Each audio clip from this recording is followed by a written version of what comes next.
Good afternoon, everyone. My name is Lisa Gill. I'm sure you're all here because you saw my name and you couldn't wait to sign up. I don't know most of you, so I'm sure you don't know me either. But I do practice in family law. I have handled dozens and dozens of protective order hearings, both defending those and prosecuting those claims. I know from personal experience when you're getting this last-minute CLE, it's probably also not because it's in the core of what you practice. It's just because it's available and you have waited to the last minute. But I'm going to try to make sure it's not too boring.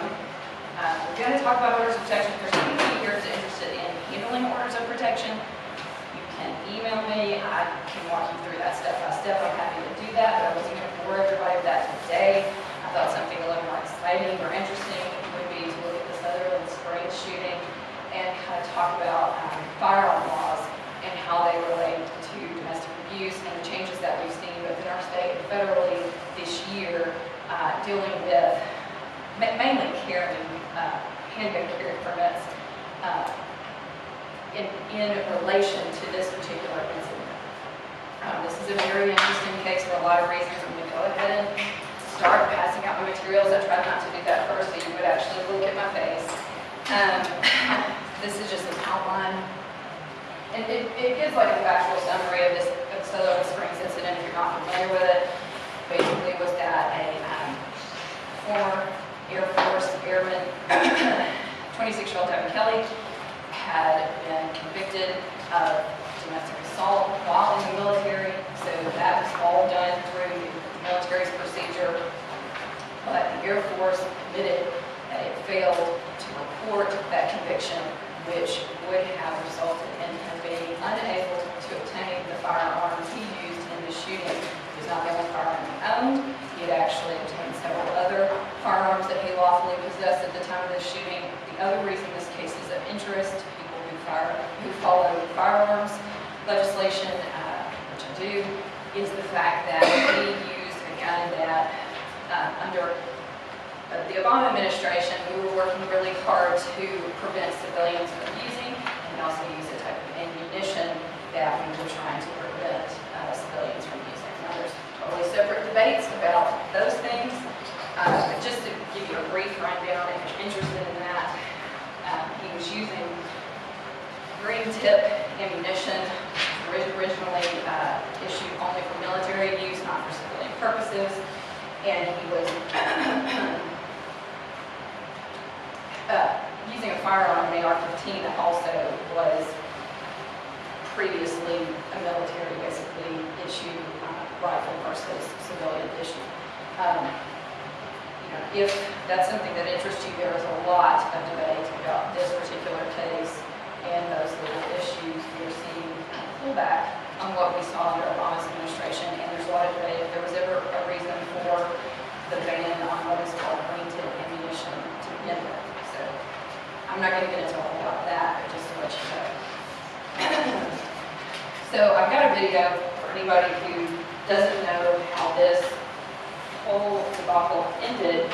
It was by potentially a civilian chasing the shooter down and shooting him. Although they believe that the shooter was dead at the time the civilian shot him twice, they believe he had already died from a self-inflicted gunshot wound at that point.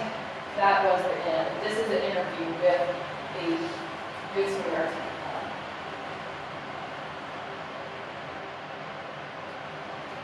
Sorry. Take down the shooter in the parking lot in front of the church. That neighbor is Stephen Wilford. He heard the gunfire in the church in his own home, and tonight he's very emotional account of why things moved out.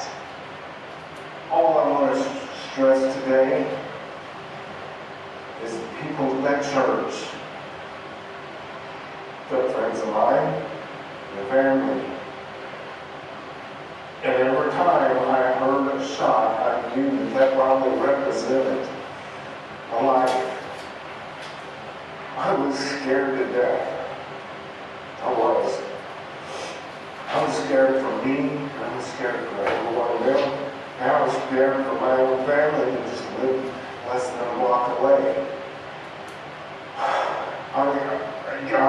I'm no hero. I am not.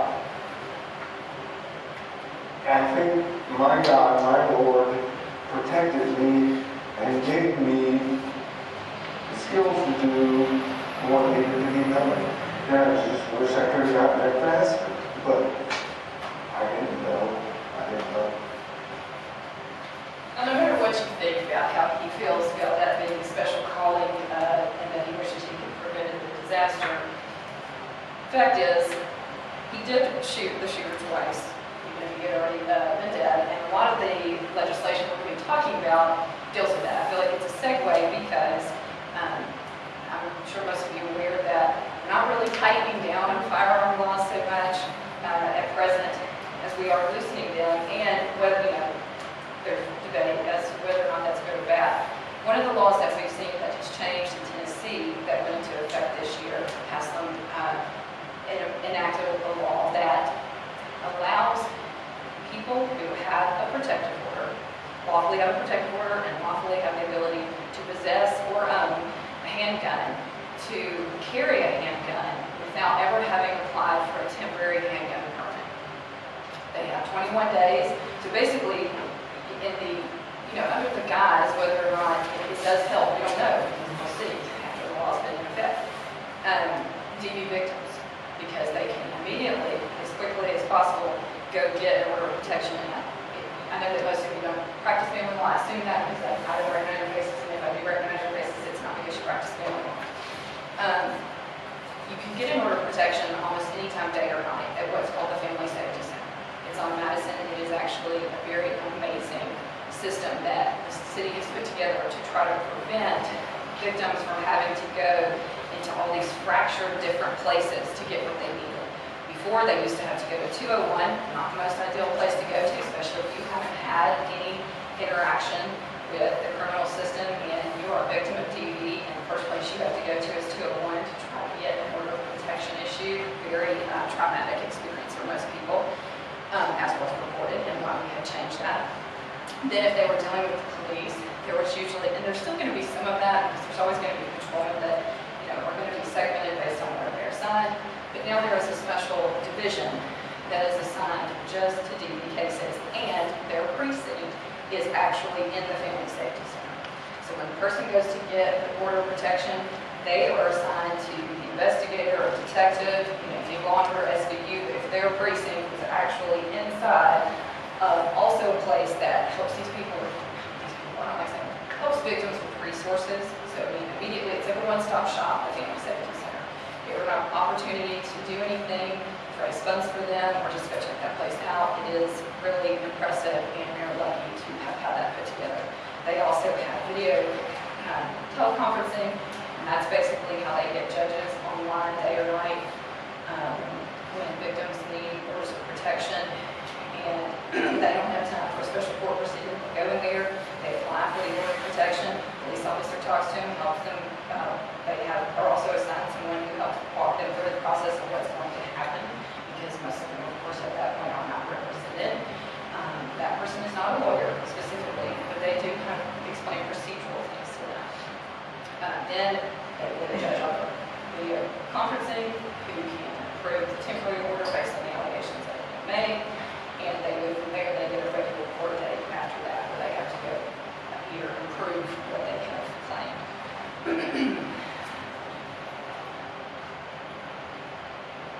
Okay, just a minute.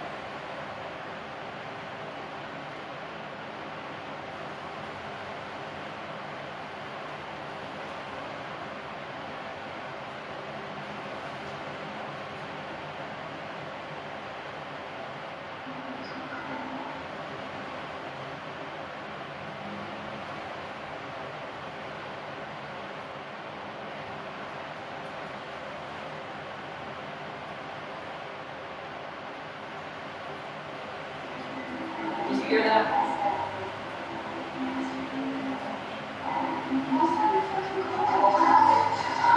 Is anyone familiar with this show?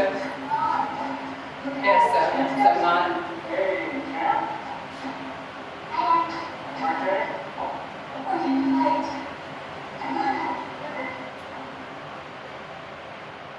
So they're actually preparing to go for a school event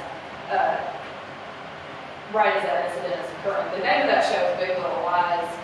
I haven't watched the full show, I can't tell you all about it, but it was pointed out to me by somebody simply worth watching to really capture the complexities of domestic violence. And in that case, these are not people that divorce. This is not a woman that gets an order of protection, the character played by Nicole Kidman. As a divorce attorney, I feel like before I did anything, domestic work, I would have never believed the number of people that are dealing with domestic violence. And it's not always the cookie cutter Nicole Kidman scenario where it's husband versus wife. I mean, there are a lot of people dealing with domestic violence that never get an order of protection, that assault convictions are never obtained. And the reason I bring that up is that because, again, in this case, the Sutherland Springs case, you're dealing with someone. Domestic violence is a very hot topic right now, and we're almost seeing a backlash that, for me, is makes me a little bit fearful, because sometimes those kind of things water down incidents where people think, well, that's just a thing. Everybody says something is DV nowadays. I think truly most people don't really understand what DV is, meaning there are things that are DV that as a society we've come to accept and say, well, I mean, what's the big deal about that? Getting back to the Sutherland Springs case, though, and that's the reason I'm like that. You're not talking about somebody who just had a order of protection now. Like I said, I have defended them also. I have defended baseless orders of protection against both females and males that never should have been filed, that were filed just to, get some type of antagonistic revenge against somebody, or to prevent somebody from being able to do something on a temporary basis that they lawfully should have been able to do. But in this case, the conviction that he got while he was in the Air Force was for fracturing his, they say infant, but basically very, very young toddler stepson's skull and beating his wife. So, there are things that are domestic violence according to our federal protection laws that do not rise to that violent level, but his conviction rose to that violent level, and the Air Force still failed to report that he had a conviction, and which did not prevent him from lawfully obtaining the firearms that he had in his possession, including the one that he used during the shooting. The whole reason that the shooting comes back to DV does not involve his wife or the minor child. It actually involves his mother-in-law, who he had made threats towards, and she had reported those, but she didn't actually have an order of protection. So I don't want anybody to get confused that he was an order of protection violator. It's just the fact that he was a domestic violence convicted abuser, and that he obtained a firearm lawfully, technically, using the system that does background checks, because the prior conviction in the Air Force had never been reported. And at the time of the shooting, he is believed to have been acting out in an attempt to kill his mother-in-law, who he believed was interfering in his family relationships, which I cannot imagine why. But she, luckily for her, was not at church services that day where she normally would have been. So instead, he went and just shot randomly through the church, killing, the numbers are here, 26 people, 20 were injured. And I will tell you that some of these, I didn't follow up on one of the articles to determine if any of the previous critical people were added to the death toll. I don't know that for sure, so it might even be more than 26. Okay, so why are we here? Previously, I was telling you about the Tennessee law. So if you have someone who is in a Nicole Kidman situation and doesn't have a neighbor, like the man you saw earlier, but who thinks she may need protection from a firearm, she now has the ability in Tennessee to immediately obtain a firearm, or if she already lawfully possesses a firearm. And this is, like I said, assuming that there aren't any other restrictions. She doesn't have any other reason that she's not supposed to lawfully possess a firearm. Now she has the ability to go get a firearm without first having applied for a temporary permit to carry a handgun. And as long as she has that order of protection with the handgun, if she's ever pulled over or stopped by a police officer for any reason on the street, it's lawful for her to have that handgun. It now creates a separate defense to the criminal statute for unlawful possession. Basically, the Public Chapter 468, which is what Haslam passed in May of this year, effectively amends two statutes. TCA 36-3626, which is a civil statute, and TCA 3917-1365. And I apologize, I know that's not in the materials. Someone in my office already made the copies. You can get a copy, like the one I have, and have to provide it to you, where I filled that in under the gun laws and rights. That would be like on page 2 at number 3, where it says rights of victims. That's really where that would go. So 3917-1365 is the criminal statute, which tells you when you are lawfully or unlawfully possessing a handgun. And Public Chapter 468 now provides you with a separate defense, so long as that is the purpose of why you have the handgun and you have order of protection. You cannot be convicted for the unlawful possession of that firearm. Again, assuming there's no other reason why you're not supposed to have a firearm. And 36-3626 is where it basically just is saying the 21 days. So even after, sorry, I'm skipping around a little, I apologize. Even after the 21-day period, if you still don't have the temporary permit, which you are supposed to have before you are carrying the handgun at minimum, you can continue to carry the handgun past that stage also without the temporary permit, so long as you have the order of protection and proof that you have applied. So it's just a printout that shows where you've done your application for the handgun permit. It's still going to be lawful even after the 21 days. If at any point, though, your client or friend or whomever is denied the application for the temporary, they have to go back in and then defeat that. And their right under this new law in Public Chapter 468 is over. The rights of aggressors, let me back up. In response to Sutherland Springs, and we all know, unfortunately, it takes things like this for major legal changes to occur. And the reason we have the Federal Gun Control Act, otherwise known as the Brady Act, is because freedom was shot. So that's how we got that act, which basically said any person selling guns, corporate or individual, person, has to use the National Background Investigation System, the NICS, to look and see if you have prior convictions before selling your firearm. What we are really talking about today, or what the laws we are talking about today branch off of, is what is referred to as the Wattenberg Amendment, which was passed the year that I graduated high school, and something I actually did a report on in high school in 1996 is when we got that amendment, and that is the amendment that said, hey, wait a minute, because we looked at statistical evidence that was happening. And it's also very close in succession with the restructure out, and it was basically, if you have these people, you have aggressors that are repeating offenses, and what happens is they escalate. They eventually kill the victim. So we're going to go ahead and say, no, they can't have a firearm if they have these assault convictions, and we're going to put kind of a cloud over them while they're in what I mostly do, which is order of protection. That is not a criminal conviction. That's a quasi-criminal, which I don't know if anybody scholarly really wants to explain that to me. I don't understand why we call them that. They are sort of thing up in of themselves.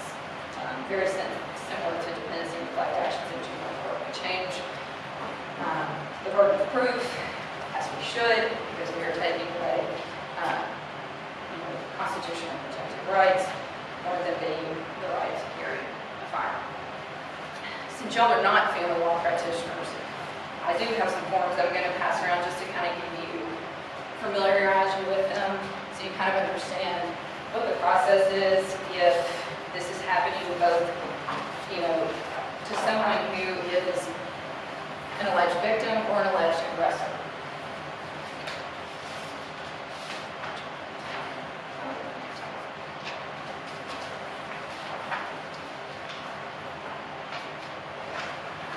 So I passed around 3 forms.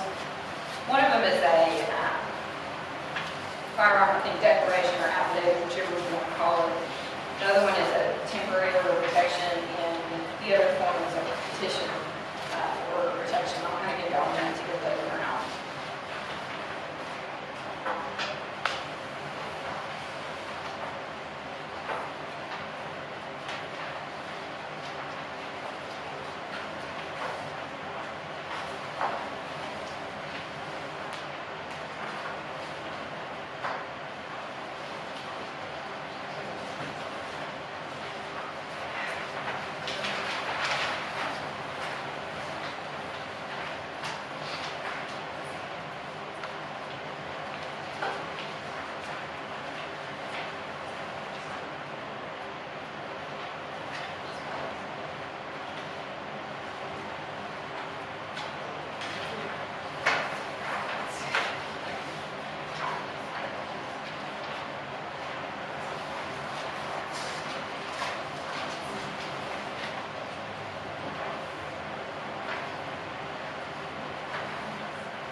pretty obvious that we care whether or not firearms are involved in a domestic violence situation. And each one of those forms specifically lays out something about, and almost, and it's supposed to be at almost a third grade level that any person seeing it would know, hey, you're not supposed to have a firearm, hey, you have this, it's a picture of a gun.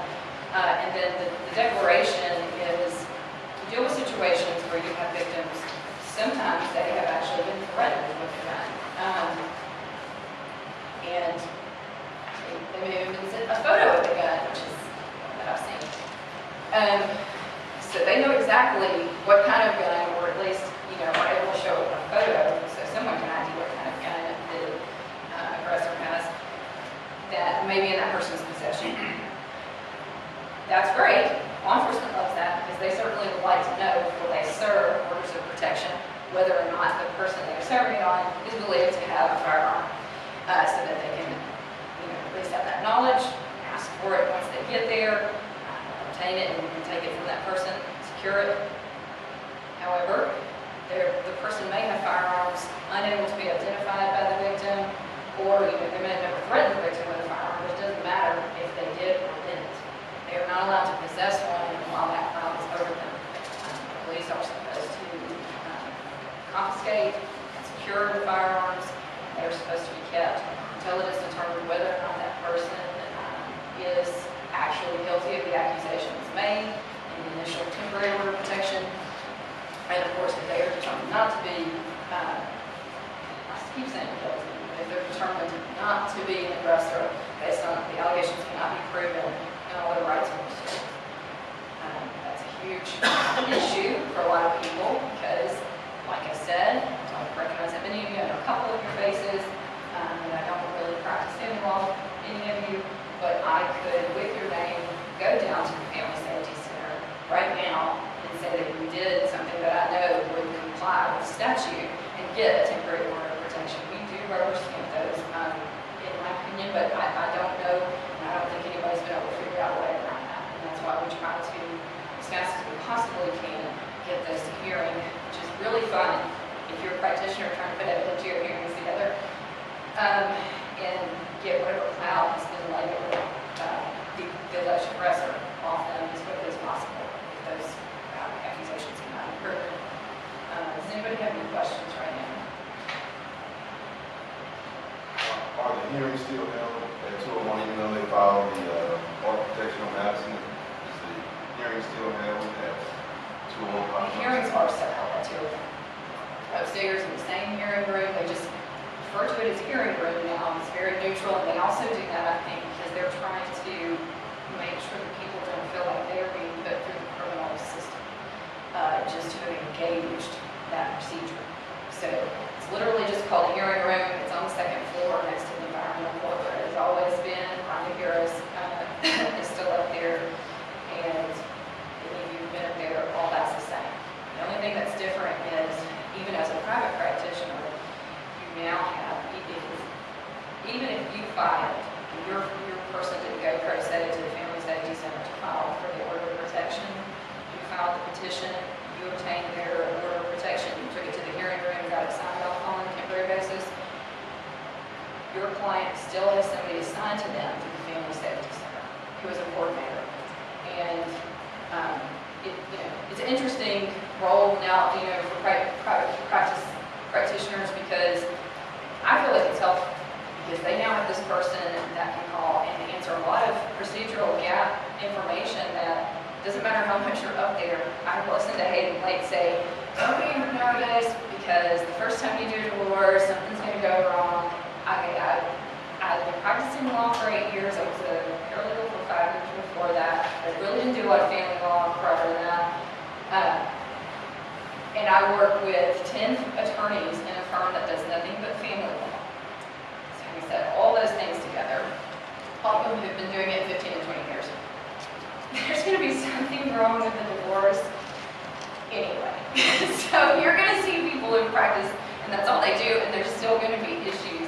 I feel like, and I understand, the court needs help. They're overburdened also, but I feel like every time I go down, there's some new form that I've never seen before that now is the responsibility of the private practitioner And it's gotten to where we used to just take the one client who's going to be testifying once everything had been settled, we hand our, most practitioners now are like, both clients, both parties need to do it, because I never know what I'm going to have to fill out. There's just, so, and the reason I say that is true also sometimes about orders of protection hearings. Things are changing. They're not that difficult though because they are form driven, and we don't even want you to doctor the forms. What I mean is we the court. They want you to use all the forms off the administrative order of the court's website. So as far as doing it, the forms you're looking at, they're not just concepts of maybe where you should go with it. They're the forms. And you figure out, if there's additional space, you need to just tack on some Word documents or whatever to say C exhibit A. But we definitely, we're doing these pro bono in our community, and that's why I say if anybody's interested in doing them, or has a friend who they want to help, they don't practice in this area, I would walk anybody through it. You can contact me anytime. I'm happy to do that. Do you have any other questions? Is this order of protection, can't you also incorporate this into your injunction protection against your forces? So, and that's a great question. The most fun I've ever had was joking. And it happens a lot because when people are involved in order protection issues, a lot of times there is a parallel thing going on. There's a criminal case going on for the domestic assault, and there is also the order protection hearing upstairs. That doesn't always happen. It usually happens if there's a police responder, or if you, as a private practice civil practitioner, which is what I do now that I've worked with the DP prosecutors, I always recommend that they go and they fill out a civil warrant, because that's actually two separate things. They don't always happen together, especially if they have a private practice practitioner and you're the one that does the initial petition and you're the one that takes them to get the temporary order. Then you have to tell them separately that they need to go to the police precinct. If they're going to the family safety center, get it all in one place. They're coming to you, they need to know that that has to be reported separately. There's no obligation on them as a victim to report it criminally. And a lot of domestic violence victims don't even go through their orders of protection here in Salt Lake. And they may go through the civil or quasi-criminal proceeding, but they don't want anything to do with the criminal system. And most times that is because they are dealing with somebody who is potentially a provider for their child, and they don't want to do anything that would impede that person's ability to continue to work. And a domestic assault conviction, even if it was just pending, is likely to do that. I mean, a lot of people think the same thing about orders of protection, but it's not a criminal conviction. And it lasts 11/29, and after that, it's completely expired. There's no criminal type record of it. So, if you're dealing with a divorce, sorry for taking you all the way around then, but if you're dealing with a divorce, and this is why I said it's most fun, technically, hearing room has lost its jurisdiction, or that's what they tell me. The truth is that legally they have not, but because they know now there is going to be another judge deciding all the other factors that have to do with these parties, they don't want to bifurcate, which I understand that. What they do is they extend your temporary, if they realize there's a divorce pending, they extend your temporary and send you over there. And if that's what ends up happening and you have to get an order of protection, it's really the same procedure. You can go to your divorce judge, theoretically. But if you have a client who needs something quicker, they could go to the Family Safety Center. You can advise them just to go over there. The only thing that you need to look for if your client,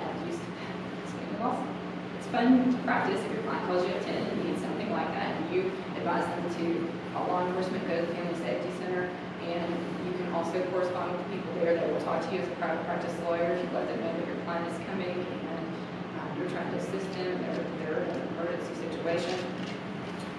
Then they get their petition initially done there, they get the temporary there. But there's not an attorney helping them fill out their petition.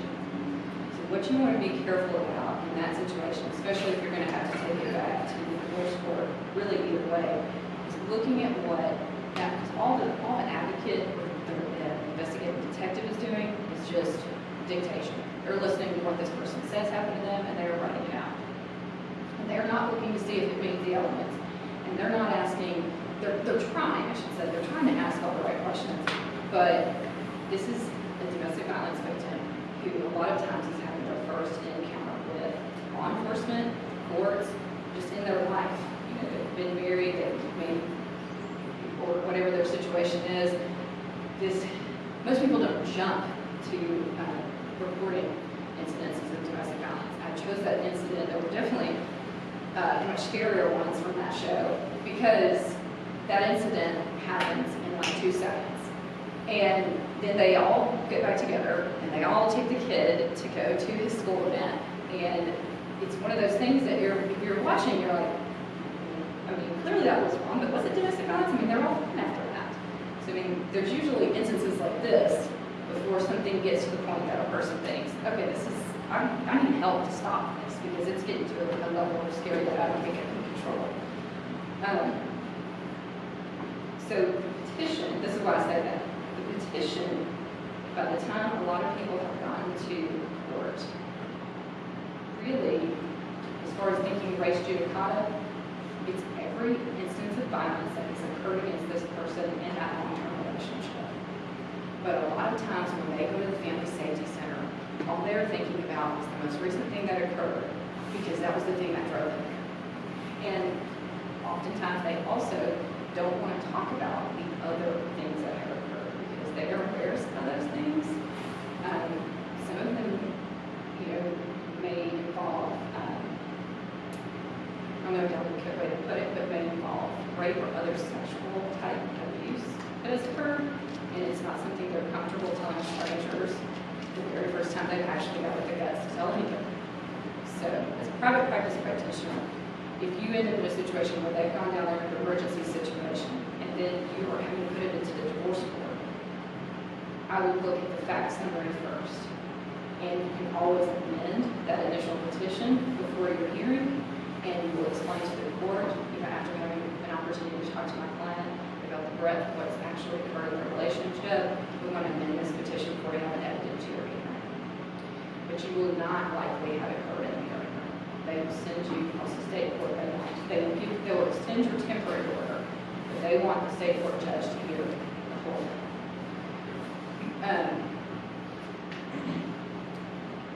Any other questions?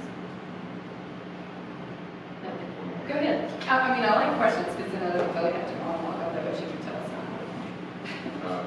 I heard you say that you defended these also, not in a couple of them, but my experience is pretty relaxed as far as the rules of procedure and evidence because it seems like the accuser is allowed to just bring anything up, hearsay, enter anything into evidence against the person. Those issues that you're dealing with, were they in state court or were they in the hearing room? In a hearing room. I think that just like anything else, that heavily depends on your commissioner. I would tell you if you have Rhonda Harris, that's the best person you can have if you're defending because, and that's another reason I'm telling you that fact summary is important because if you haven't made a prima facie case, she will hold them to the fact summary in that petition. And she isn't going to care about anything that happened before that. That fact summary doesn't make a prima facie case for them to extend that order. She'll kick it right out.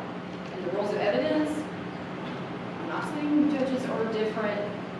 I'm just saying they're different. State court and criminal judges are different, and the level that, I mean, I don't practice criminal defense, but I wish I had had any practice doing it because the friends that I do have that are good at it and have tried lots of cases, no evidence, well. Rhonda Harris knows evidence well. So if you make good, sound evidentiary objections defending in her court, and you also hold them to those facts, and you know they haven't met their burden by those facts, and I know what everybody's thinking, wait, they didn't meet their burden by the facts, how'd they get that temporary ex parte order? Because they just did, because I think we act generally as though we're erring on the side of caution with these. So, but in state court, it's different for me. I feel like if I'm defending, it's harder if I have a divorce case, it's harder if I have to go in front of a state court judge. And the other reason I feel like it's harder is because it's hard for them to put on their clear and convincing evidence hat in a family law matter that they're used to being able to, where their preponderance of evidence hat. I'm like, that's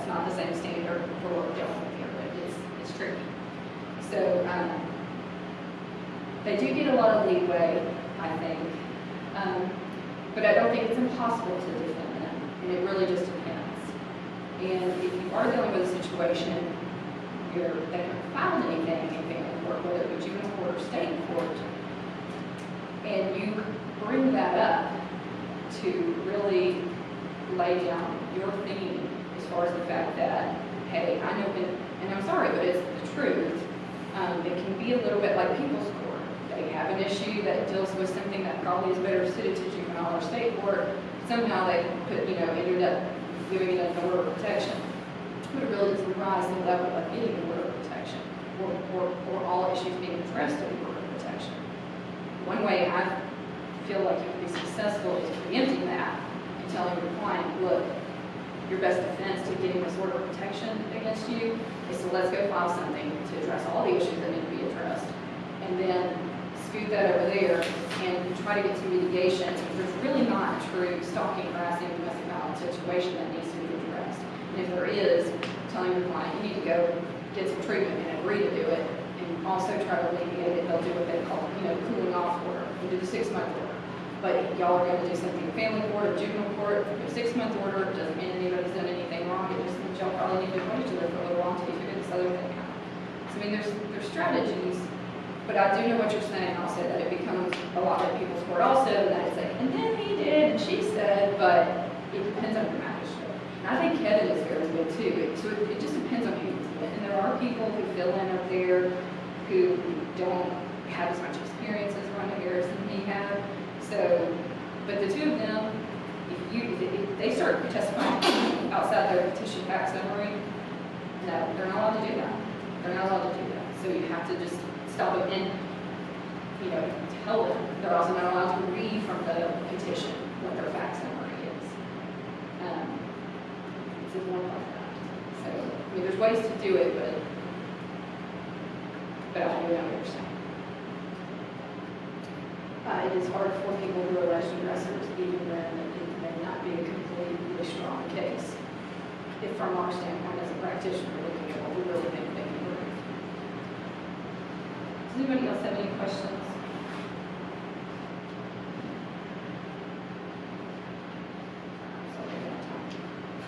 Okay.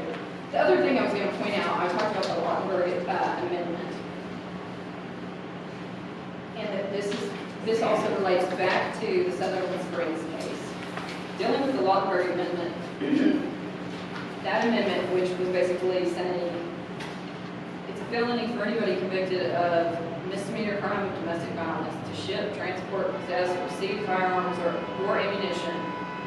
It's also a felony for anyone to sell or issue a firearm or ammunition to a person who has that conviction. Okay, and having said that, one step further, there's no exception in this amendment for military personnel or military issued weapons. Devin Kelly wasn't using a weapon that had been issued to him by the military, so I just want to cross that off if I'm confusing anybody as to that. But that could explain why his domestic violence conviction wasn't immediately reported why he was in the Air Force. There's been speculation that because he makes it a felony with no exception, that these are things that may be underreported through the military and they have DV convictions. Because if there was ever an instance where they had issued a firearm or allowed that person to stay in active service, sometimes people are just charged automatically for that, but not always, that just from a procedural, how we do business standpoint, it could be that it's being intentionally overlooked so that it doesn't create liability issues for that. So that's why I'm looking at that. It includes commanders and NCOs who furnish weapons or ammunition to service members, especially if they know or have reason to believe that the service member may have a qualifying conviction. There's also no exceptions for domestic assault convictions as far as the owning or possessing firearms, including hunting rifles. If you're employed as a police officer, security guard, or other profession where you must carry a firearm. And a conviction, of course, usually means a loss of employment. And I have defended cases where bill continuing communication that indicated the person's sole purpose for obtaining the temporary was to interfere with the other person's employment. So it does happen. Does anybody have any questions about that?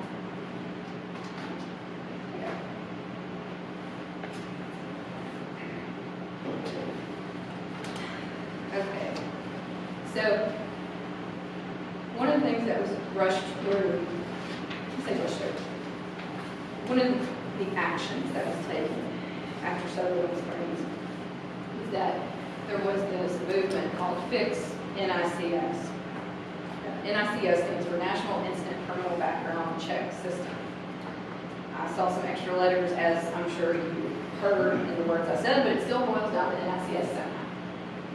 And that's basically something that was instituted post-Brady to make sure that we could hold people selling firearms to some kind of level of fire by saying, you know, you've got to go to the NICS, and if you didn't go there first and you sold a firearm, that's now a felony under the Brady Act.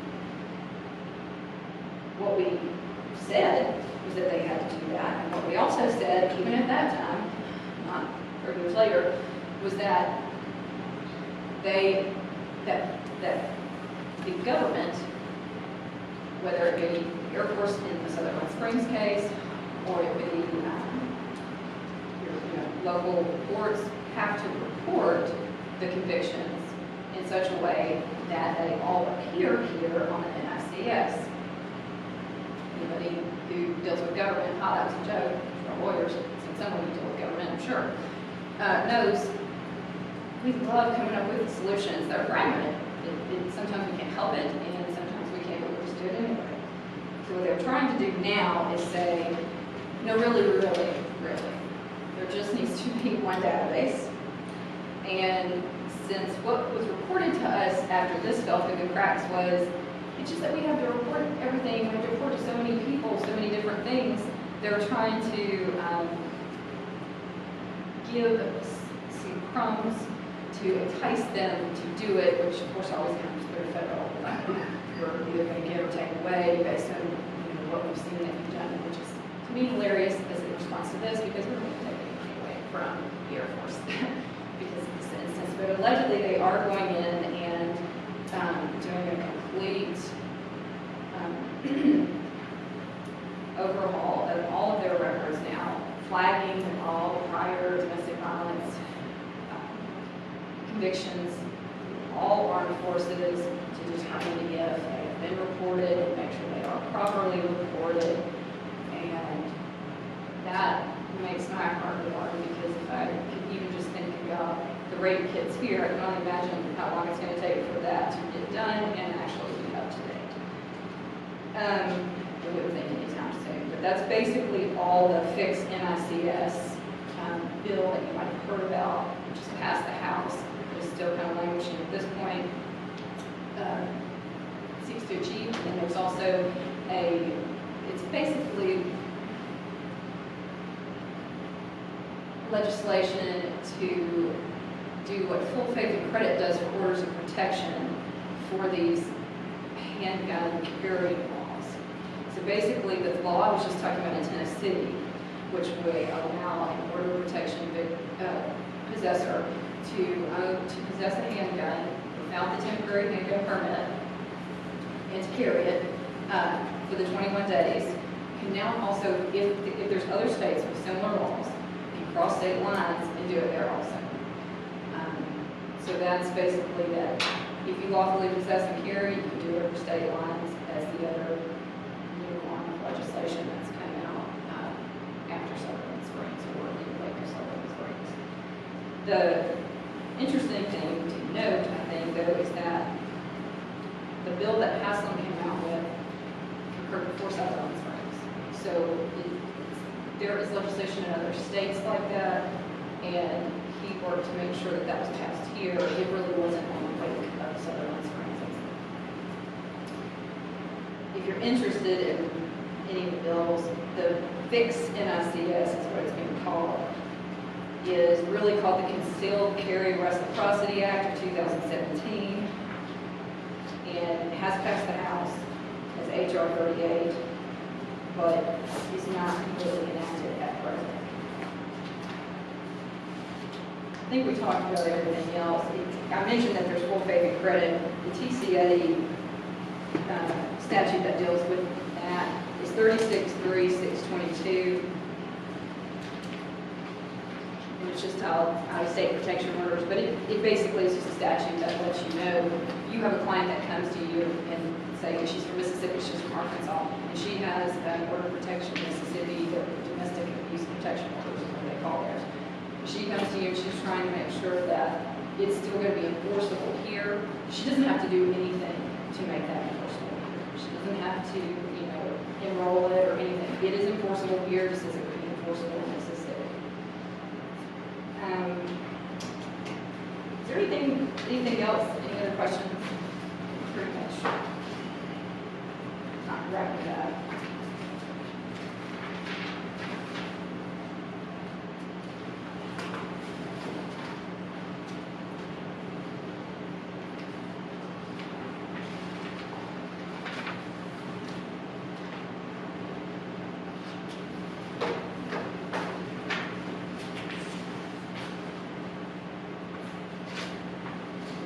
There is something at TCA 3913, 1113, H2, that I also was just going to mention, because it deals with whether or not someone has violated an order of protection or restraining order